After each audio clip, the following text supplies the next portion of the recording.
नमस्कार, मैं हूं प्रशांत जरहे। शाम के 7 बजने को हैं। क्या कुछ हुआ है आज दिन भर इस देश में, देश दिन भर लेकर हम हाजिर हैं। एक अहम खबर जिस पर पूरे देश की नजर अभी भी बनी हुई है, शीना मर्डर केस। एक के बाद एक पूछताछ हो रही है। पुलिस कुछ और जानने और समझने की कोशिश कर रही है। वहीं शीना मर्डर केस में ही पुलिस इस वक्त पीटर, मिखाइल और इंद्राणी को आमने सामने बिठाकर भी पूछताछ कर रही है कि आखिर इस पूरे मर्डर केस का सच क्या है। वहीं आज देर शाम कुछ और बड़े खुलासे होने की भी उम्मीद की जा रही है, क्योंकि पुलिस लगातार इस मामले में पूछताछ कर रही है और कुछ खुलासे आज देर शाम तक पुलिस कर भी सकती है। यहीं अगर बात दिल्ली की करें तो दिल्ली में टैंकर घोटाले में पूर्व सीएम शीला दीक्षित की मुश्किलें बढ़ सकती है, क्योंकि इस समय की दिल्ली सरकार कुछ ऐसे ही कदम उठाने जा रही है। आखिर किस वजह से, ये खबर भी विस्तार से हम आप तक पहुंचाएंगे। वहीं वन रैंक वन पेंशन को लेकर के अभी भी कवायद केंद्र सरकार की ओर से की जा रही है और इन पूर्व सैनिकों के प्रतिनिधिमंडल ने गृह मंत्री से भी मुलाकात की है और जल्द एक हल निकलने की भी उम्मीद की जा रही है। वहीं ऐतिहासिक गीता प्रेस गोरखपुर आखिर क्यों हैं बंद होने की कगार पर, यह खबर भी हम आप तक पहुंचाएंगे। लेकिन सबसे पहले बात करते हैं शीना मर्डर केस की। इस केस के सिलसिले में मुंबई पुलिस लगातार उन लोगों से पूछताछ कर रही है जो इसके इर्द गिर्द किरदारों में नजर आते हैं। पूछताछ लगातार जारी है, लेकिन इसमें सबसे अहम बात यह भी है कि इंद्राणी, मिखाइल और पीटर मुखर्जी को आमने सामने बिठाकर पूछताछ की जा रही है। वहीं इस पूरे मामले में संजीव खन्ना को पुलिस ने 31 अगस्त तक रिमांड पर लिया है। संजीव खन्ना के पास से पुलिस को नॉर्वे और थाईलैंड का वीजा मिला है। पुलिस अब इस बात की जांच कर रही है कि कहीं संजीव खन्ना विदेश भागने की तैयारी में तो नहीं था। उधर शीना के भाई मिखाइल भी गुवाहाटी से मुंबई पहुंच गए हैं। वो भी इस केस की जांच में शामिल होंगे। बीती रात मुंबई के पुलिस कमिश्नर राकेश मारिया ने दावा किया कि पुलिस जल्द ही इस हत्या को लेकर सारे खुलासे कर देगी। राकेश मारिया का कहना है कि अब इस केस की कड़ियां जोड़नी ही बाकी रह गई है। इस बीच मुंबई पुलिस की एक टीम रायगढ़ के पेन में पहुँच गयी। वहाँ मुंबई पुलिस ने शीना के शव के अवशेष की तलाश में खुदाई शुरू कर दी है। मुंबई पुलिस की सबसे बड़ी चुनौती ये है कि उसे साबित करना होगा कि रायगढ़ में मिला शव शीना का ही था, क्योंकि कानूनी तौर पर अगर किसी का अज्ञात शव मिलता है तो लोकल पुलिस एक्सीडेंटल मौत का मामला दर्ज करती है। लेकिन इस मामले में रायगढ़ पुलिस ने कोई भी मामला दर्ज नहीं किया, सिर्फ एक्सीडेंट डेथ की डायरी एंट्री है। अब मुंबई पुलिस की टीम रायगढ़ में सबूतों को खोजने के लिए स्पॉट पर खुदाई कर रही है। आपको बता दें कि 2012 में रायगढ़ में शीना का शव मिला था। पुलिस जिस अहम मसले की अब तह तक पहुंचने की कोशिश कर रही है वो ये कि क्या शीना का मर्डर उसके गर्भवती होने की वजह से हुआ है। एक बड़ा सवाल भी बना हुआ है। पुलिस तफ्तीश कर रही है, लेकिन वहीं बैंकॉक कनेक्शन भी इस पूरे मामले का देखा जा रहा है। क्या कनेक्शन है, इस रिपोर्ट में देखिए। क्या इंद्राणी के हर पल बदलते रिश्ते, जज्बात और फैसलों की बलि चढ़ गई है उसकी बेटी शीना बोरा। हत्याकांड की तह में पहुंचने की कोशिश में लगी मुंबई पुलिस को अचानक एक ऐसी सूचना हाथ लगी जिससे एक झटके में पूरी कहानी में नया मोड़ यानी ट्विस्ट आ गया। ये जानकारी है शीना का गर्भवती होना। मुंबई पुलिस के सामने सबसे बड़ा सवाल अब यही है, क्या शीना की हत्या गर्भवती होने की वजह से की गई? जांच से जुड़े पुलिस सूत्रों के मुताबिक शीना इंद्राणी के एक बेहद करीबी शख्स से बने रिश्ते की वजह से मां बनने वाली थी। सूत्रों का दावा है कि दिसंबर 2011 में शीना इस शख्स के साथ दक्षिणी पूर्वी एशियाई देशों की यात्रा पर गई थी। ये यात्रा बिजनेस ट्रिप की आड़ में की गई। कहा जा रहा है कि शीना इसी यात्रा के दौरान इंद्राणी के इस करीबी के बेहद करीब आ गई। इसी दौरान बैंकॉक में दोनों में रिश्ते बने और इसी रिश्ते से वो गर्भवती हो गई। लेकिन इंद्राणी से छुपाकर बनाए गए ये रिश्ते छुप नहीं पाए। कहा जा रहा है कि अपने इस करीबी के किसी सामान में इंद्राणी को 2 बोर्डिंग पास मिले। पूछताछ करने पर इस करीबी और शीना के रिश्ते से पर्दा हट गया। इंद्राणी के करीबी ने मान लिया कि उसने शीना से रिश्ते बनाए, लेकिन ऐसा शीना को इंद्राणी की बहन समझने की वजह से हुआ। लेकिन एक के बाद एक खुलासे हो रहे हैं। उसमें यह बात भी सामने आ रही है कि इंद्राणी से शीना ने बहुत कुछ शेयर भी किया था। उसने बताया था कि जिसके साथ वो रिश्ते में हैं उससे वो मां बनने वाली है। सूत्रों के मुताबिक शीना ने इंद्राणी से कहा कि उसने इस रिश्ते से होने वाले बच्चे को जन्म देने का फैसला किया है। यही नहीं, उस बच्चे के नाम से वह विदेशी बैंकों में पैसा भी रखेगी। सूत्रों का दावा है कि इंद्राणी ने शीना के नाम से अच्छी खासी संपत्ति जमा की थी। कहा जा रहा है कि शीना के गर्भवती होने की जानकारी के बाद इंद्राणी ने तय कर लिया था कि अब उसे क्या करना है। इंद्राणी ने अपने दूसरे पति संजीव खन्ना से संपर्क तेज कर दिया। सूत्रों के मुताबिक संजीव और इंद्राणी से हुई संतान विधि के बेहतर भविष्य और उसे शीना के हिस्से का हक देने का भरोसा दिया गया। इसके बाद पूरी साजिश रची गई। My evidence is that the conversation between Peter Mukherjee and Sheena or Indrani Mukherjee, I have some evidence on that. Delhi के 400 करोड़ के पानी टैंकर घोटाले को लेकर अब इस वक्त की केजरीवाल सरकार पूर्व मुख्यमंत्री शीला दीक्षित पर शिकंजा कसने की तैयारी में है। इसे बात को लेकर के जल बोर्ड के चेयरमैन कपिल मिश्रा ने बाकायदा एक लेटर मुख्यमंत्री अरविंद केजरीवाल को भी लिखा है। दिल्ली में 400 करोड़ रुपए के टैंकर घोटाले की जांच अब अपने मुकाम पर पहुंचती नजर आ रही है। इस मामले में दिल्ली जल बोर्ड ने मुख्यमंत्री अरविंद केजरीवाल से पूर्व सीएम शीला दीक्षित समेत कई लोगों पर एफआईआर दर्ज करने की सिफारिश की है। दिल्ली जल बोर्ड के अध्यक्ष कपिल मिश्रा ने बाकायदा इस बारे में मुख्यमंत्री अरविंद केजरीवाल को चिट्ठी लिखी है। रिपोर्ट ये कहती है कि यहाँ गड़बड़ हुई है। टैंकर के खरीदने में लगभग 400 करोड़ रुपए का दिल्ली जल बोर्ड को नुकसान हुआ है। मुख्यमंत्री शीला दीक्षित जी उस वक्त दिल्ली जल बोर्ड की चेयरमैन थी। उसी के संदर्भ में मैंने अभी ये चिट्ठी लिखी है। शीला के अलावा इस फहरिस्त में और भी कई नाम हैं। टैंकर घोटाले को लेकर हुई एफआईआर की शिकायत के बाद दिल्ली में सियासी पारा चढ़ने लगा है।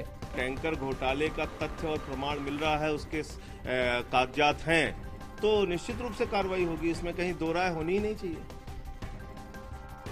अगर बात सीमा की करें तो पाक की ओर से नापाक हरकतें लगातार जारी है और ऐसे में आरएसपुरा सेक्टर में पाकिस्तान की ओर से फायरिंग जो लगातार हो रही है, इसमें 3 लोगों की मौत हो चुकी है, जबकि 16 से भी ज्यादा लोग इसमें घायल हुए हैं। आरएसपुरा के सही गांव के अंदर पाकिस्तान की तरफ से दागा गया मोर्टार गिरा, जिसमें एक महिला की मौके पर ही मौत हो गई और 5 जख्मी हो गए। उस वक्त बच्चे स्कूल जाने के लिए तैयार हो रहे थे। चौथा बम है जो घर में ही गिरा है, तो बच्चे तैयार हो रहे थे और ये एक जो लड़की थी उसकी मम्मी, वो तो ऑन स्पॉट ही उसी वक्त थी। मकान की टूटी खिड़कियां और बिखरे खून इस तबाही की गवाही दे रहे हैं। रक्षा मंत्री ने इस घटना पर चिंता जताई, लेकिन कहा कि सीमा पर हमारी सेना हर तरह की स्थितियों से निपटने के लिए तैयार है। I will only say that security forces are alert and they are taking action. Pakistan की तरफ से फायरिंग पर विपक्ष ने सरकार को पाकिस्तान को कूटनीतिक तौर पर घेरने का सुझाव दिया। इस तरह की घटनाओं से सेना का भी और देश का भी दोनों का मनोबल गिरा है। आतंकवाद को छोड़कर बाकी के अपराधों के लिए सजाए मौत खत्म होनी चाहिए। लॉ कमीशन इस बात की सिफारिश कर सकता है, लेकिन इस मसले पर राजनीतिक दलों की अलग अलग प्रतिक्रियाएं भी आ रही है। लॉ कमीशन ने अपने सदस्यों के बीच जो ड्राफ्ट बांटा है, उसके मुताबिक सजाए मौत को खत्म करने की सिफारिश की जा सकती है। माना जा रहा है कि लॉ कमीशन इस बात की सिफारिश करने वाला है कि आतंकवाद को छोड़कर मौत की सजा को खत्म कर देना चाहिए। समाजवादी पार्टी और जेडीयू के नेताओं ने लॉ कमीशन की इस राय का स्वागत किया है। ठीक है, आतंकवादियों के लिए और जो देशद्रोह है उनके लिए फांसी की सजा बरकरार रखी जाए, लेकिन आम देश में क्राइम में जो फांसी की सजा की बात है उस पर हम भी सहमत है कि इसको समाप्त किया। मानवाधिकार कमीशनों ने समय समय पर मांग की है कि इस दंड को समाप्त किया जाना चाहिए। मुझे प्रसन्नता है कि आतंकियों के और देशद्रोहियों के मामले में इसको कायम रखा गया है। उधर कांग्रेस ने कहा है कि लॉ कमीशन की सिफारिशों पर विस्तार से चर्चा होनी चाहिए, क्योंकि दोनों पक्षों के तर्कों में दम है। लॉ कमीशन की जो रिपोर्ट आई है उसको लेकर एक चर्चा पूरे देश में होनी चाहिए, तमाम संस्थाओं के बीच में होनी चाहिए। बिहार में चुनाव अब बेहद करीब हैं। ऐसे में बिहार के मुख्यमंत्री नीतीश कुमार ने सौगातों की बरसात कर दी है। खासतौर पर छात्रों के लिए ढेर सारी स्कीमों का ऐलान किया है मुख्यमंत्री नीतीश कुमार ने। नीतीश कुमार ने आज बिहार के छात्रों के लिए सौगातों का पिटारा खोल दिया। उन्होंने सूबे के छात्रों के लिए स्टूडेंट क्रेडिट कार्ड का ऐलान किया और कहा कि उसकी लिमिट 4 लाख होगी। उन्होंने कहा कि 12वीं पास करने के बाद कोई भी छात्र इस कार्ड को किसी भी बैंक से हासिल कर सकता है। स्टूडेंट क्रेडिट कार्ड की योजना शुरू स्टूडेंट क्रेडिट कार्ड 4 लाख रुपए की सीमा उसमें होगी कि 12वीं कक्षा के बाद कोई भी उसका लाभ उठा सकता है। उन्होंने 500 करोड़ के वेंचर कैपिटल फंड बनाने का ऐलान भी किया। इस फंड से उन युवाओं को मदद मिलेगी जो एंटरप्रेन्योर बनना चाहते हैं। इसके अलावा उन्होंने सभी स्कूल और कॉलेजों में मुफ्त वाईफाई देने का भरोसा भी दिया। इन कार्यक्रमों को हम चलाएंगे तो निश्चित रूप से बिहार में विकास के नए कीर्तिमान स्थापित। इसके अलावा नीतीश ने हर घर में पाइप से पीने का पानी और शौचालय पर होने वाले खर्च का ऐलान करते हुए उसको बनाने का इरादा जताया। तो इस तरह बिहार के मुख्यमंत्री नीतीश कुमार ने कई स्कीमों का ऐलान किया है, लेकिन उनके विरोधी एनडीए गठबंधन में सीटों के बंटवारे को लेकर पेच अभी भी उलझा हुआ है, लेकिन वो अपने तमाम सहयोगी दलों से अभी भी लगातार बातचीत कर रही है। एनडीए गठबंधन में अब तक सीटों के बंटवारे को लेकर सहमति नहीं बन सकी है। सूत्रों का कहना है कि सीटों के अलावा कुछ और मुद्दों पर भी पेच फंसा हुआ है। एनडीए के सहयोगी एलजेपी के नेताओं ने पूर्व मुख्यमंत्री जीतन राम मांझी कैंप के 9 विधायकों को किसी भी कीमत पर टिकट नहीं दिए जाने की मांग की है। एलजेपी के नेता चिराग पासवान ने बीजेपी अध्यक्ष अमित शाह से पहले ही इस बारे में बातचीत की थी और गुरुवार को बीजेपी के नेता भूपेंद्र यादव और अनंत कुमार को इन नामों की सूची भी दे दी। अभी जो हम लोग अनौपचारिक रूप से बातचीत कर रहे हैं उसको शीघ्र ही औपचारिक स्वरूप देते हुए हम लोग अपने गठबंधन में आगे बढ़ रहे हैं। हालांकि बीजेपी का कहना है कि वो सभी मुद्दों पर सहयोगियों के साथ सहमति बना लेगी। सूत्रों के मुताबिक बीजेपी 160 से 165 सीटें, एलजेपी 40 से 45, उपेंद्र कुशवाहा 20 से 25 और जीतन राम मांझी की पार्टी 12 से 15 सीटों पर चुनाव लड़ सकती है। उसी क्रम में जो उस दिन जो प्रेस वार्ता रही है, उसी क्रम में इसको जोड़कर इस बैठक को देखा जा सकता है कि अब कहीं ना कहीं हम लोग सीटों के बंटवारे और चयन को लेकर चर्चा हम लोगों ने शुरू कर। देश दिन भर में कुछ और अहम खबरें एक छोटे से ब्रेक के बाद, बने रहें हमारे साथ।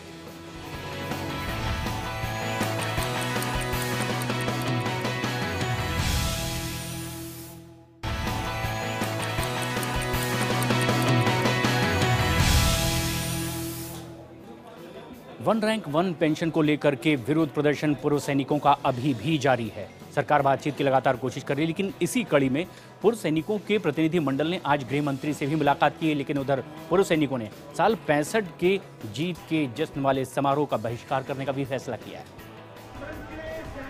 1965 में पाकिस्तान को आज ही के दिन परास्त किया गया था। वन रैंक वन पेंशन की मांग पर आंदोलन कर रहे पूर्व सैनिकों ने इन समारोहों का बहिष्कार किया। पूर्व सैनिकों ने एक दूसरे को फूल देकर जीत की खुशी बांटी। इस बीच जंतर मंतर पर उनका प्रदर्शन जारी है। आंदोलन पर बैठे पूर्व सैनिकों का कहना है कि अगर पीएम उनसे कह दे कि सरकार के पास पैसे नहीं है तो वो आंदोलन छोड़ देंगे।